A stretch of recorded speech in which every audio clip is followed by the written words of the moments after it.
Hello and welcome to my easy to understand guide to postmodernism and industries.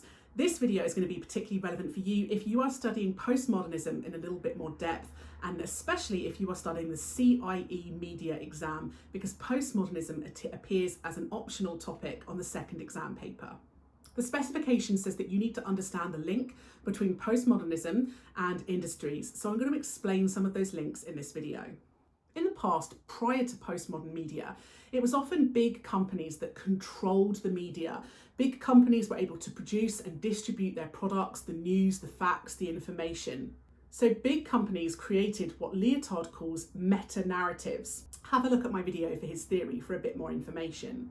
These are the dominant ideas in society. But what's happened now with postmodern media is that lots of smaller companies and even individual people now have a lot more power and access to the media. And that means that they can challenge these meta-narratives and create their own localized micro-narratives.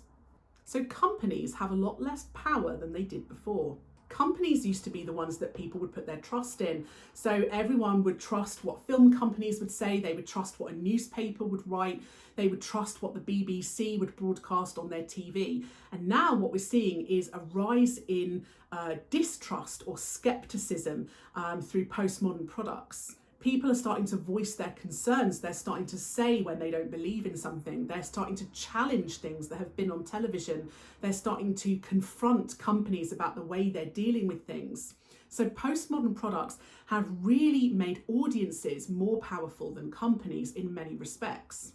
Companies have had to provide more interactive opportunities for postmodern audiences. Postmodern audiences like to get involved and do things. So offering opportunities for audiences to like, share and comment, offering opportunities for audiences to manipulate a narrative, for example, in Bandersnatch, and make their own choices about what happens in the storyline.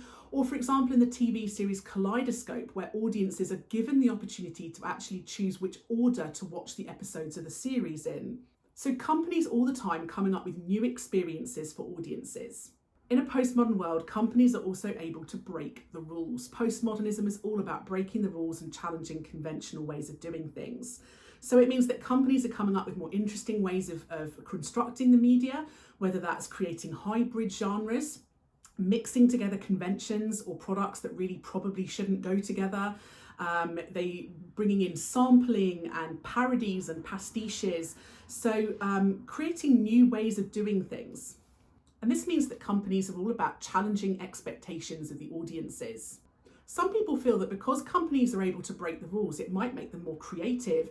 However, others argue that because there's so much reliance on popular culture and referencing popular culture in postmodernism, that companies aren't actually coming up with anything new or original. All they're doing is referencing or sampling or pastiching, parodying old products. So they feel that companies are not really making anything new. They're just creating kind of mashups or mix-ups of things that already existed. Companies are also taking advantage of technology in the industry. And you know, in postmodern world, technology is super important, and it means that many companies are now operating in a world where a huge amount of what they do is artificial, filtered, and you know, their audiences are living in a much more artificial world. Lots of companies now creating products using AI. Lots of companies have been creating products using CGI for a long time, and now we're moving towards an era where perhaps they're using AI to create sequences too. And of course, in a postmodern world, companies and industries are operating in quite a consumerist, capitalist culture, focusing on profit and money.